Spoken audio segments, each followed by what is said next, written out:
একটা গাছ থেকে ফল পাওয়া যাচ্ছে, সেই ফলটা আমি আহরণ করছি, হচ্ছে গাছটাকে অস্বীকার করছি।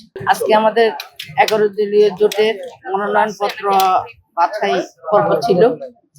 এই বাছাইতে আমাদের 13 জন প্রার্থীর মধ্যে 12 জনই উত্তীর্ণ হয়েছেন, আর একজন বোনের ব্যাপারে সামান্য সমস্যা আছে, যেটা আগামীকাল দুপুর 12টার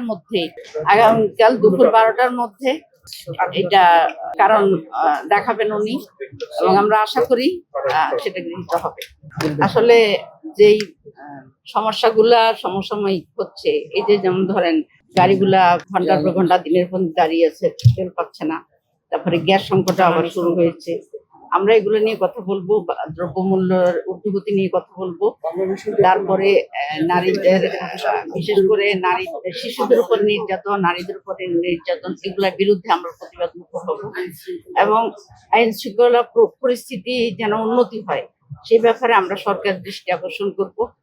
আর সবচেয়ে বড় কথা, জুলাই বিপ্লবটা যে কারণে সংগঠিত হয়েছে, যে অন্যায়ের বিরুদ্ধে, যেই বৈষম্যের বিরুদ্ধে, সেই জুলাই সনদটা, এটাই আসলে বাস্তবায়ন করা হলো এই সরকারের নৈতিক দায়িত্ব। একটা গাছ থেকে ফল পাওয়া যাচ্ছে, সেই ফলটা আমি আহরণ করছি, হচ্ছে গাছটাকে অস্বীকার করছি। এটা তো সম্ভব না। তো আমাদের সরকার যেন বোধোদয় হয় সেই ব্যাপারে আমরা চেষ্টা করবো।